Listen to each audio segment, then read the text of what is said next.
নমস্কার বন্ধুরা, আর গরম খাবার চ্যানেলে আপনাদের সবাইকে স্বাগত জানাই। বন্ধুরা, আজকে বরবটি দিয়ে খুব সুন্দর একটা রেসিপি আপনাদের সঙ্গে শেয়ার করছি। এই রেসিপিটা গরম ভাত দিয়ে খেতে দুর্দান্ত লাগে। আর আমরা কিন্তু রসিন দিয়ে অনেক রেসিপি খেয়ে থাকি, কিন্তু এই রেসিপিটা খুবই দারুণ একটা রেসিপি আর খুবই সুস্বাদু।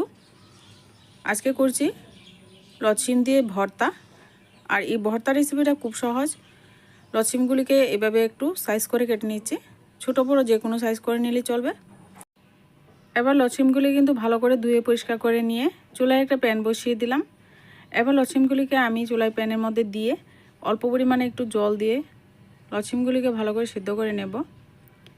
এই ভর্তা রেসিপিটা যদি আপনারা না খেয়ে থাকেন, বাড়িতে একবার ট্রাই করুন বন্ধুরা।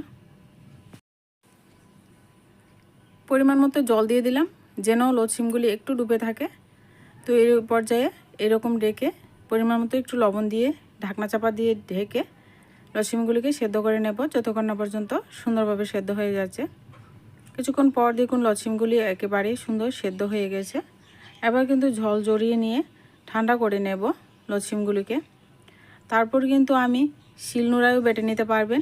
আমি কিন্তু মিক্সিং জারেই পেস্টটা করে নিচ্ছি। লচিমগুলি ঠান্ডা হয়ে গেছে, এবার মিক্সিং জারে দিয়ে একটা পেস্ট বানিয়ে নেব। আপনারা চাইলে কিন্তু শিলনোড়া বেটেও এই ভর্তা করতে পারেন। এবার দেখুন বন্ধুরা, স্মুথ একটা পেস্ট বানিয়ে নিয়েছি। এবার আমি চুলায় ওই একই প্যান বসিয়ে দিলাম আর পরিমাণ মতো দিয়ে দিচ্ছি সর্ষের তেল। সর্ষের তেল দিয়ে তেলটাকে ভালো করে গরম করে নিতে হবে। আমি আজকে আমিষভাবে রান্না করছি ভর্তাটা। আপনারা কিন্তু এখানে চাইলে নিরামিষভাবে রান্নাটা করতে পারেন। নিরামিষভাবে রান্নাটা করলে শুধু কালো জিরে দিয়ে শুকনো লঙ্কা ফোড়ন দিয়ে আপনারা ফোড়ন দিতে পারেন। আমি এখানে অল্প পরিমাণে একটু কালো জিরে দিলাম, ফোড়নটা থেকে সুন্দর গন্ধ বেরিয়েছে। এবার এখানে দিয়ে দিচ্ছি রসুন কুচি, দিয়ে দিচ্ছি এখানে কাঁচা লঙ্কা কুচি, 3-4টা কাঁচা লঙ্কা কুচিয়ে রেখেছিলাম দিয়ে দিলাম। এখানে আপনারা শুকনো লঙ্কা ফোড়নে দিতে পারেন। আমার হাতের কাছে শুকনো লঙ্কা ফোড়নটা আজকে নেই, তার জন্য দিলাম না। এখানে দিয়ে দিচ্ছি বড় সাইজের একটা পেঁয়াজ কুচি। এই রেসিপিতে কিন্তু পেঁয়াজ কুচি দিলে আরও ভীষণ ভালো লাগে খেতে।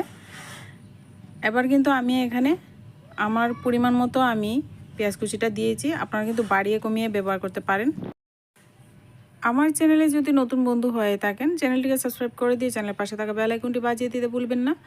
যখনই কোনো আমি নিত্য নতুন ভিডিও আপলোড করব, সাথে সাথেই আপনারা যেন নোটিফিকেশনটা পেয়ে যান।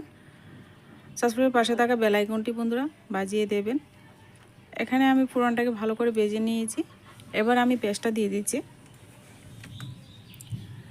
পেস্টটা দিয়ে কিন্তু ভালো করে নেড়ে সমস্ত উপকরণ ভালো করে মিশিয়ে দিতে হবে।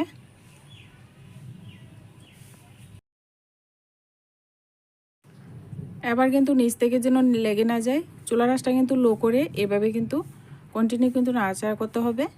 এখানে এবার পরিমাণ মতো একটু হলুদ গুঁড়ো মিশিয়ে দেব। আর এখানে কোনো রকম আর মশলাপাতি দেব না। এই মশলাপাতি দিয়ে কিন্তু এই ভর্তাটা আমি বানিয়ে নিয়েছি। আপনারা চাইলে কিন্তু এখানে অল্প পরিমাণে একটু গুঁড়ো লঙ্কা ব্যবহার করতে পারেন। এবার সমস্ত উপকরণ ভালো করে এইভাবে কিন্তু কন্টিনিউ নাড়াচাড়া করতে করতে জলটাকে ভালো করে টানিয়ে নিতে হবে। টানিয়ে নিয়ে হয়ে গেলেই দেখবেন ভর্তা অনেকটাই খুব সুন্দর একটা স্যান্ড বেরিয়েছে। পরিমাণ মতো একটু লবণ দিয়ে দিলাম। লবণ দিয়ে কিন্তু কন্টিনিউ এভাবে নাড়াচাড়া করতে করতে আমার এই যে ভর্তাটা এইরকম হয়েছে বন্ধুরা। মাঝখান দিয়ে বন্ধুরা ক্যামেরাটা অন ছিল না, তার জন্য লবণ দিয়ে নাড়াচাড়া করেছি। ওই ভিডিওটা কিন্তু আমি এখানে দেখাতে পারিনি। এইভাবে কিন্তু কন্টিনিউ নাড়াচাড়া করে ভর্তাটা রেডি হয়ে গেছে। ভর্তাটা কিন্তু গরম গরম পরিবেশন করার জন্য একেবারেই রেডি। ভর্তাটা যদি ভালো লাগে বন্ধুরা, ভিডিওতে লাইক কমেন্ট করবেন, চ্যানেলটিকে সাবস্ক্রাইব করবেন, চ্যানেলের পাশে থাকবেন। আজকে ভিডিওটা এই পর্যন্তই, দেখা হচ্ছে নেক্সট ভিডিওতে।